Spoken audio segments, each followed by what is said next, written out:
Hello, welcome Aquarius. Thank you for watching, liking, sharing and subscribing. I hope you enjoy the insights here. This is a general reading. I have shuffled and laid out the cards.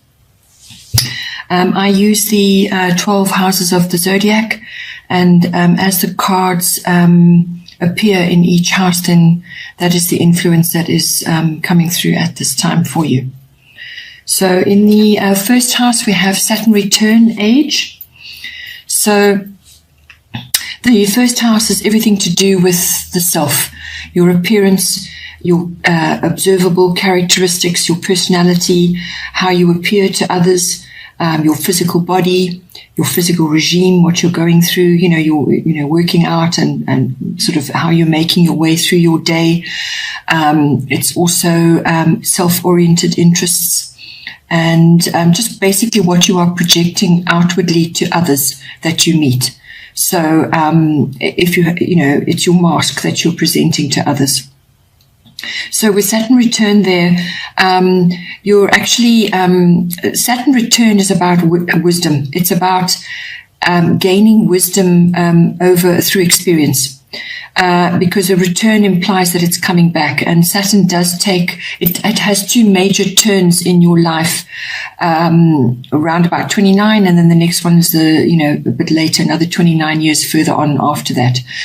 So sort of middle to late 50s is what you're looking at. but basically what it implies here is that it's wisdom coming back, wisdom that you've gained through experience. So some of you, if you are older, you may be feeling your wisdom, the weight of your wisdom, or you may just be feeling your age. But it's all about harnessing that wisdom and putting it into action. So it's also about being responsible and facing what needs to be done. It's kind of a paring back and taking stock. It's about changing what you have outgrown. So you need to be realistic. And release what just isn't working for you anymore. And that can be in a variety of ways, all to do with the self, your physical body and yourself, and how you are moving through the world and what you're projecting to others. You need to face your truth as well, dig deep, have a good, spend time in contemplation, actually figuring out what it is, who you are, and what you've gained over your life. You need to leave the past behind. As I said, what's not working for you, you can't keep dragging around, so let it go. But Saturn also is about working towards solid achievement.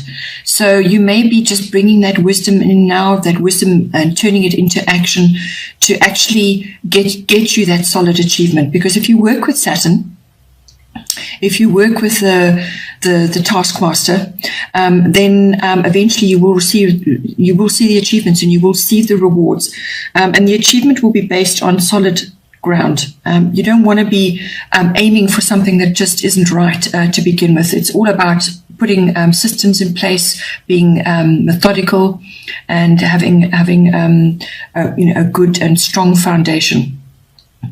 You need to look after yourself, your health as well, because Saturn rules all the ligaments of the body, the bones, your skeletal structure, and your teeth.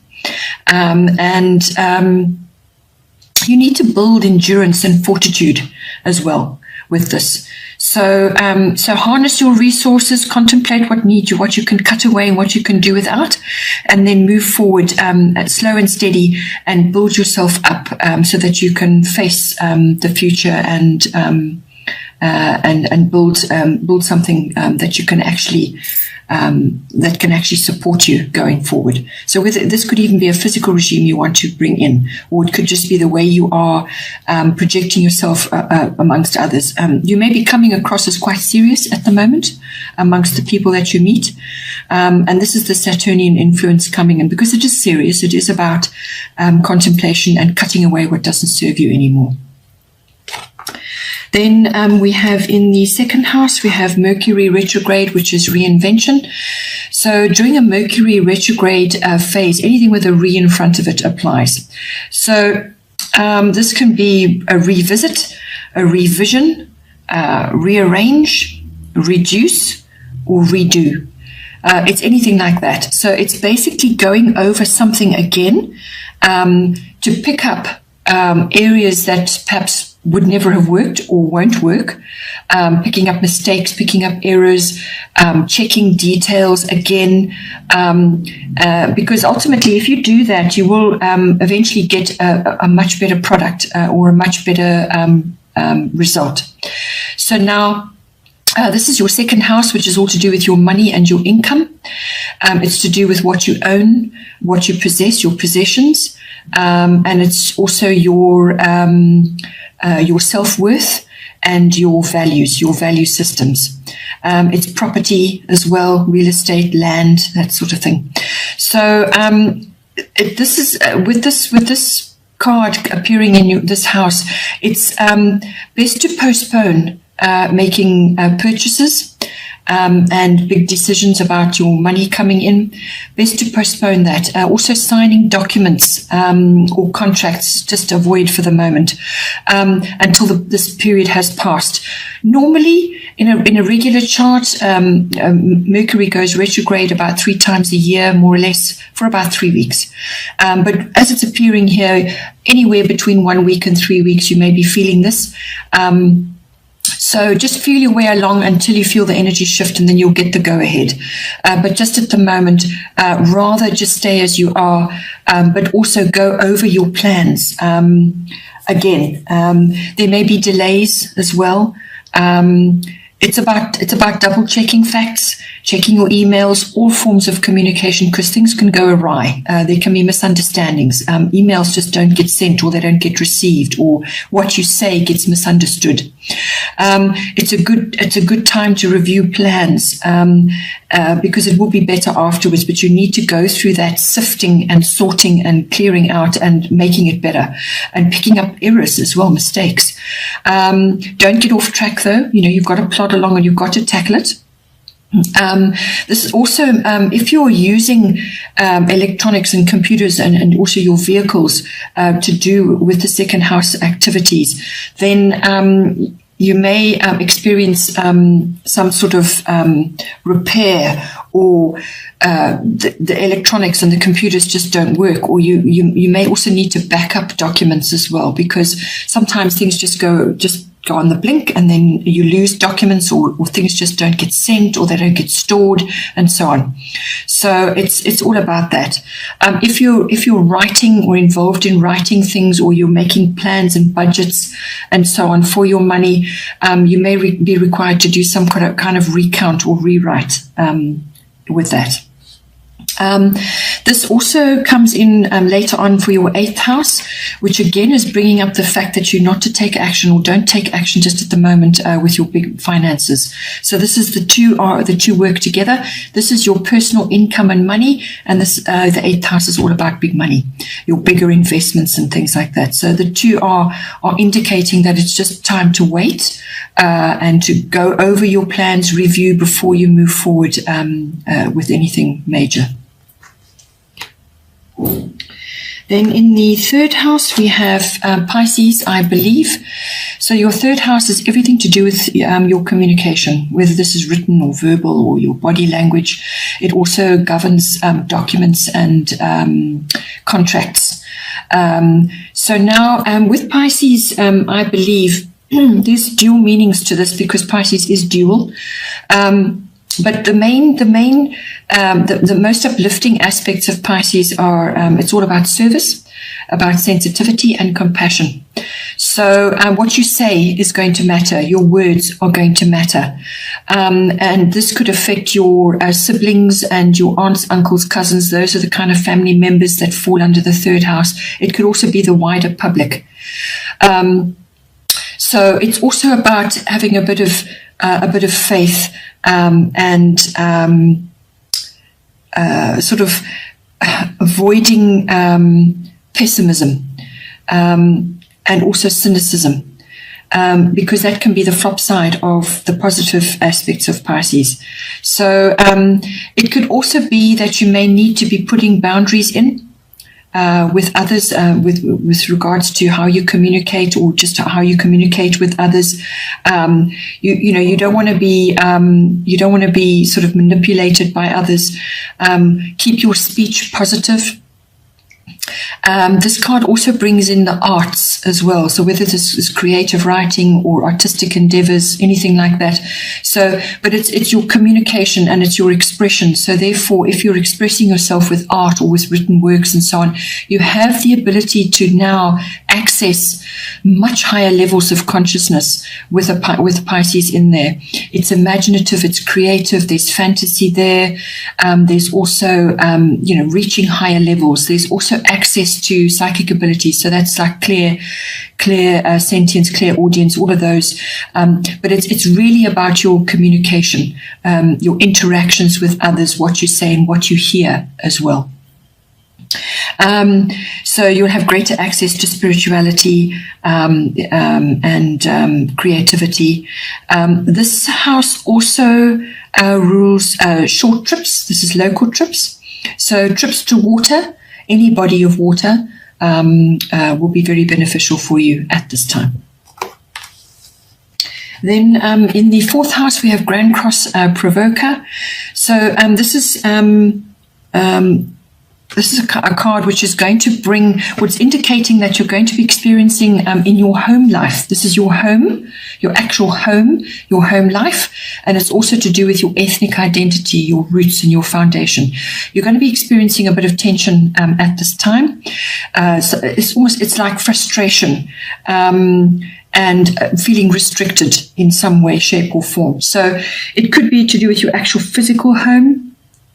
Perhaps you're requiring to make a move now, or you want to make a move and you just can't at the moment, or things are difficult, or there are obstacles coming up for you. So the main thing with this is to persevere, not to give up. Just keep going through those difficulties. Just handle them one step at a time. Work your way through each one. You may just feel a bit of exasperation sometimes, like you no sooner get through one and then another thing appears.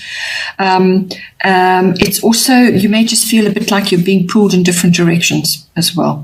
So it's sort of four angles multiplied, and they're all sort of putting you under a bit of pressure. It's pressure to grow, which is a catalyst for movement and change. So you may actually be wanting to make a change or be in the process of making a change, and you've just got a lot to deal with. You could be suffering from a bit of overwhelm.